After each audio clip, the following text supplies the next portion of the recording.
Indigenous Australian art or Australian Aboriginal art is art made by the Indigenous peoples of Australia and in collaborations between Indigenous Australians and others. It includes works in a wide range of media including painting on leaves, wood carving, rock carving, sculpting, ceremonial clothing and sand painting. This article discusses works that predate European colonization as well as contemporary Indigenous Australian art by Aboriginal Australians. These have been studied in recent years and have gained much international recognition.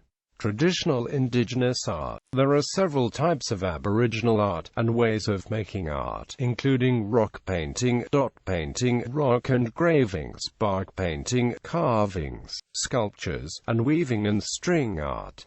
Rock painting. Australian Indigenous art is the oldest unbroken tradition of art in the world. The oldest firmly dated rock art painting in Australia is a charcoal drawing on a rock fragment found during the excavation of the Narwala Gabaan rock shelter in southwestern Arnhem Land in the Northern Territory. Dated at 28,000 years, it is one of the oldest known pieces of rock art on Earth with a confirmed date. Rock art, including painting and engraving or carving, can be found at sites throughout Australia. Rock paintings appear on caves in the Kimberley region of Western Australia known as Bradshaws. They are named after the European Joseph Bradshaw, who first reported them in 1891.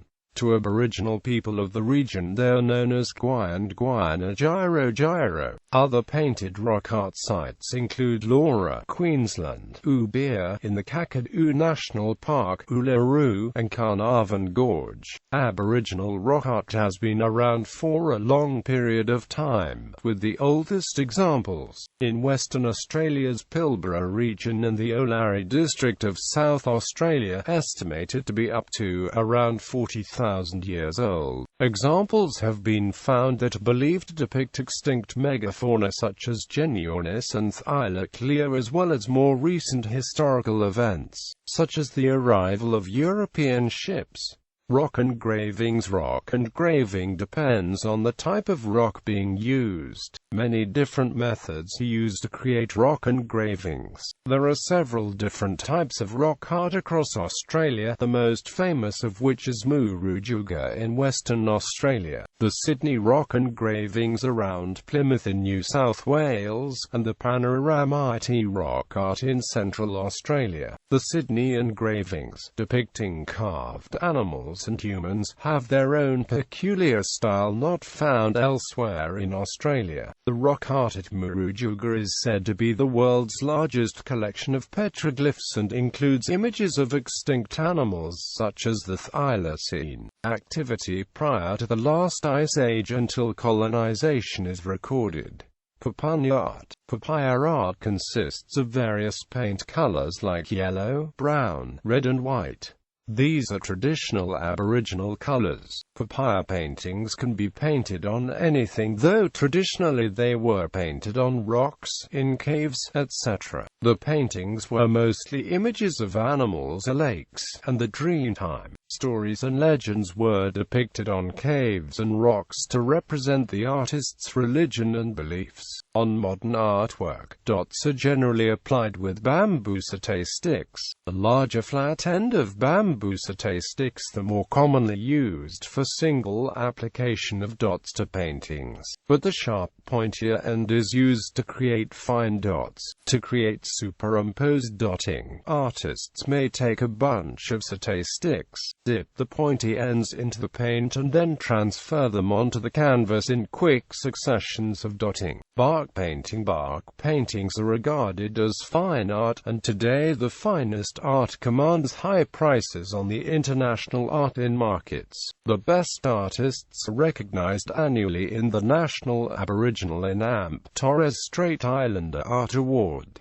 Aerial desert country landscapes. From ancient times, Australian Aboriginal culture also produced a genre of aerial landscape art, are often titled simply country. It is a kind of map-like bird's-eye view of the desert landscape, and it is often meant to tell a traditional dreaming story. In the distant past, the common media for such artwork were rock, sand or body painting, but the tradition continues today in the form of colored drawings with liquid-based color on canvas.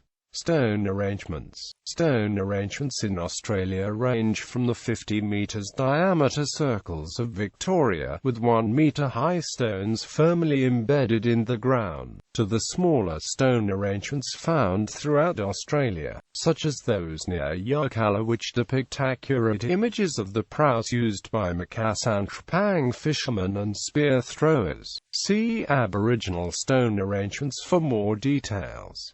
Carvings and sculpture. Carved shells. Rigi. Mimi. Small man-like carvings of mythological impish creatures. Mimis are so frail that they never venture out on windy days lest they be swept away like leaf litter. It is said the necks are so thin a slight breeze might snap the heads off. If approached by men, they will run into a rock crevice. If no crevice is there, the rocks themselves will open up and seal behind the mimi. Fiber sculpture.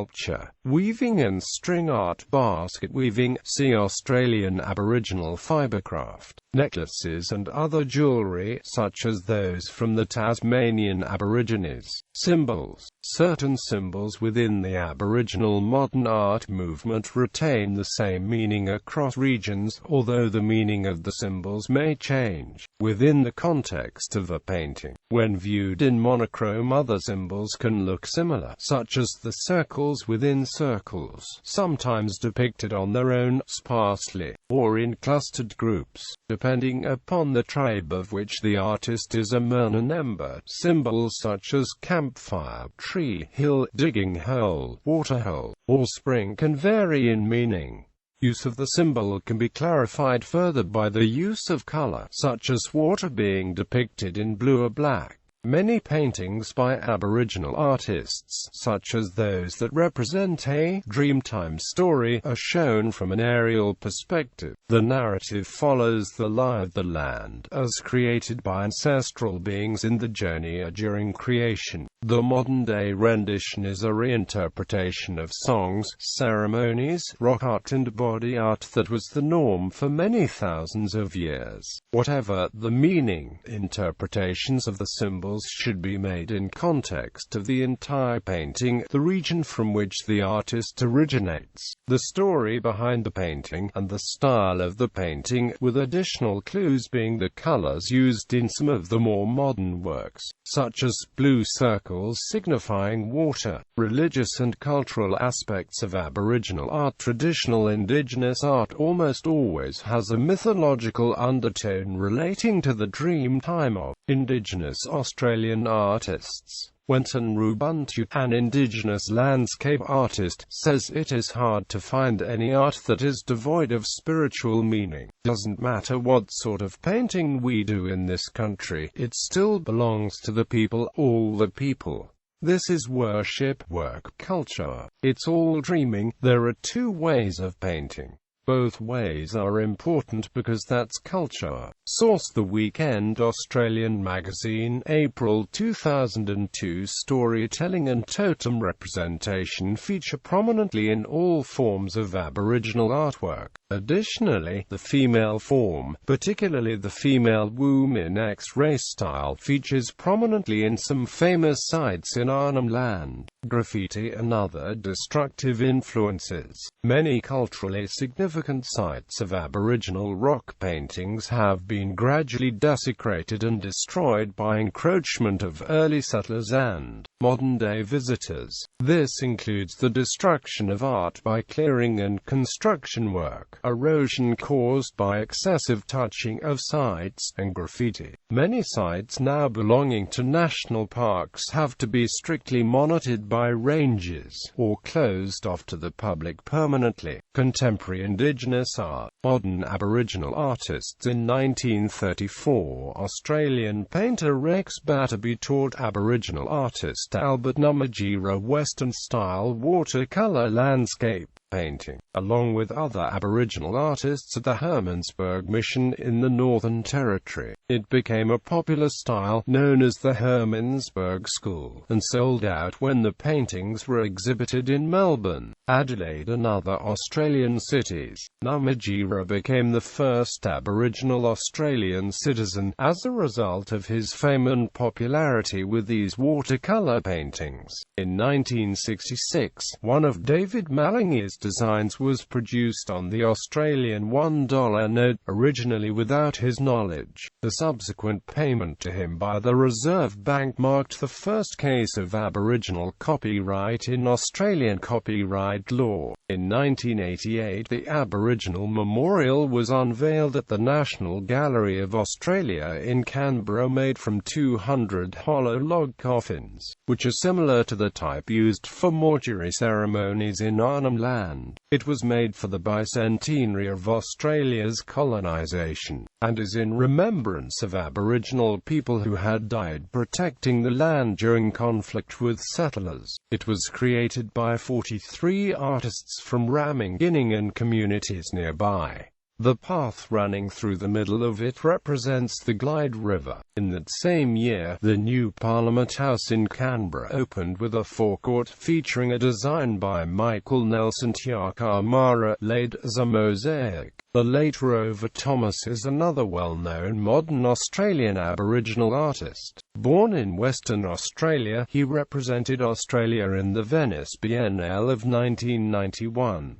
He knew and encouraged other now well-known artists to paint, including Queenie Mackenzie from the East Kimberley, Warman region, as well as having a strong influence on the works of Paddy Bedford and Freddie Timms. In the late 1980s and early 1990s, the work of Emily Kingleray from the Utopia community northeast of Alice Springs became very popular. Although she had been involved in craft work for most of her life, it was only when she was in her 80s that she was recognized as a painter. Her works include Earth's creation. Her styles, which changed every year, have been seen as a mixture of traditional Aboriginal and contemporary Australian. Her rise in popularity has prefigured that of many Indigenous artists from Central, Northern and Western Australia, such as Kingleray's niece Kathleen Petya, Minnie Puel, Dorothy Napangadi, Lena Puel, Angelina Nale and dozens of others, all of whose works have become highly sought after. The popularity of these often elderly artists, and the resulting pressure placed upon them and their health, has become such an issue that some art centers have stopped selling these artists' paintings online, instead placing prospective clients on a waiting list for work. Current artists in vogue include Jacinta Hayes, popular for her iconic representation of bush medicine leaves and honey ants, Rex Sultan, Trifina Sultan and Reggie Sultan, Bessie Pajara and Joyce Nakamura, amongst others. Despite concerns about supply and demand for paintings, the remoteness of many of the artists, and the poverty and health issues experienced in the communities,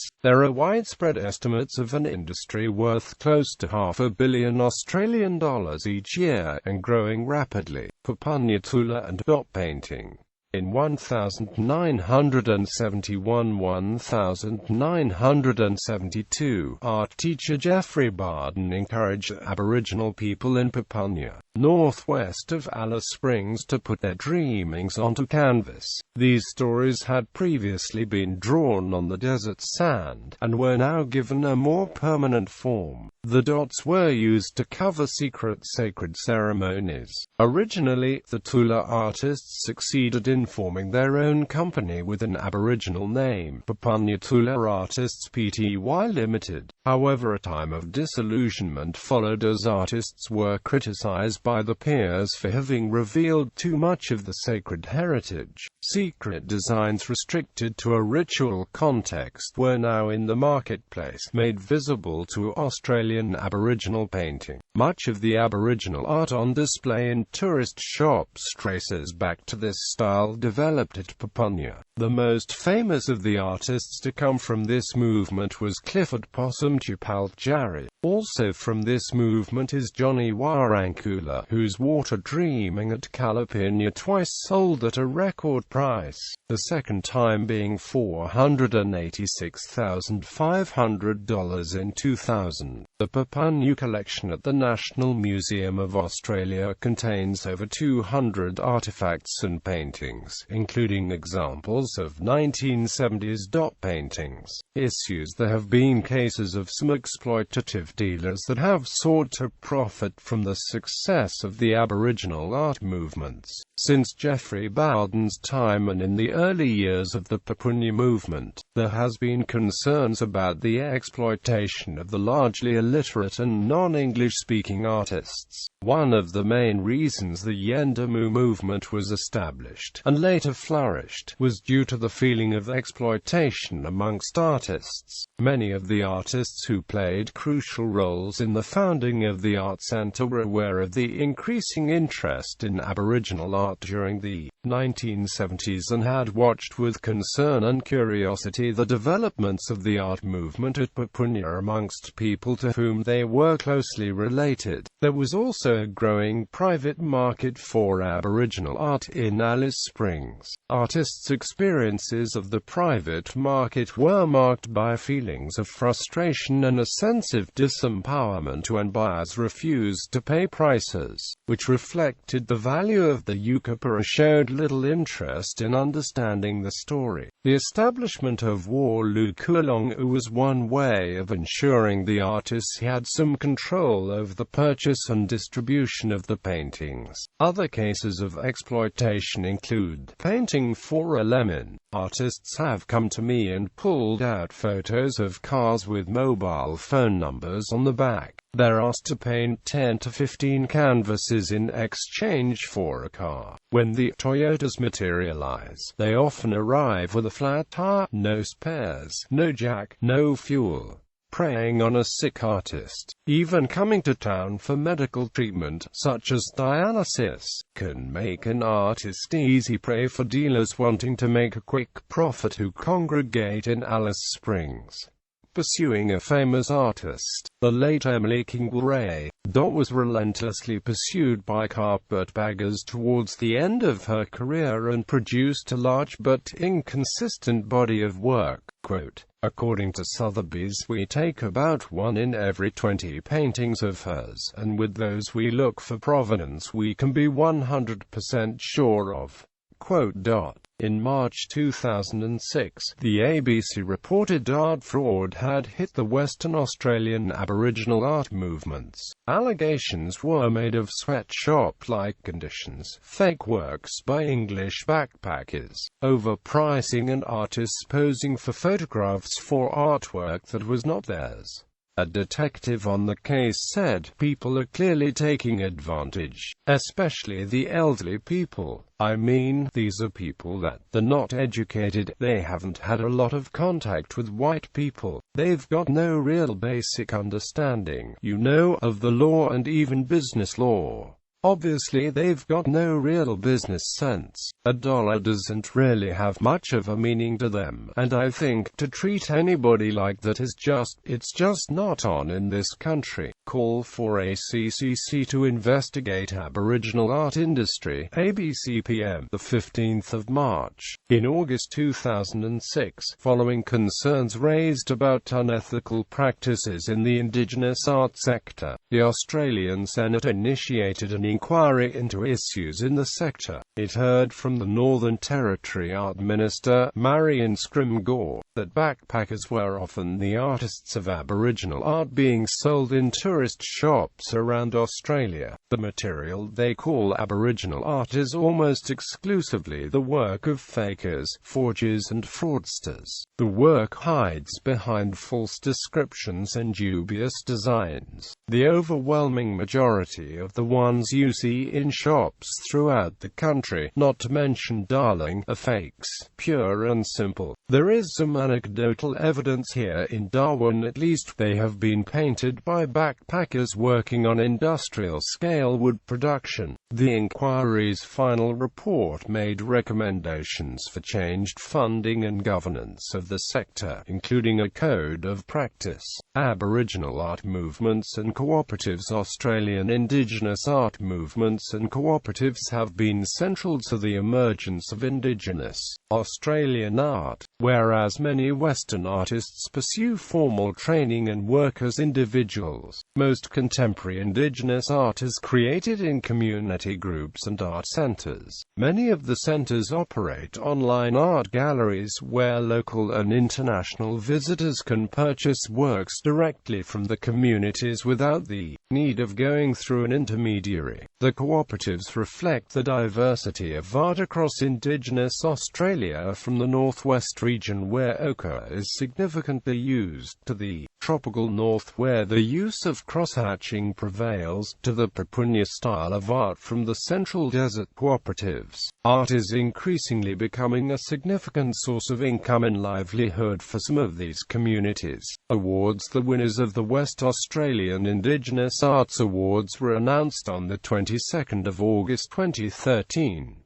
From over 137 nominations from throughout Australia, Churchill Can won the Best West Australian Piece and North Queensland artist Brian Robinson won the Best Overall Prize. Traditional cultural expressions. The phrase traditional cultural expressions is used by the World Intellectual Property Organization to refer to any form of artistic and literary expression in which traditional culture and knowledge are embodied. They are transmitted from one generation to the next, and include handmade textiles, paintings, stories, legends, ceremonies, music, songs, rhythms and dance. Aboriginal art in international museums. The Museum for Australian Aboriginal Art, La Grange, is one of the few museums in Europe that dedicates itself entirely to this kind of art. During seasonal exhibitions, works of art by internationally renowned artists are being shown. Also, the Musée du Quai Branly, Paris, has an Oceania collection, which includes works by Australian Aboriginal artists Lena Nyadby, Paddy Nungkuni Bedford, Judy Watson, Gulambu Unipingu, John Mawawinjal, Tommy Watson, Ningura Napurala and Michael Riley. Two museums that solely exhibit Australian Aboriginal art are the Museum of Contemporary Aboriginal Art in Utrecht, the Netherlands, and the Klaudrua Aboriginal Art Collection of the University of Virginia.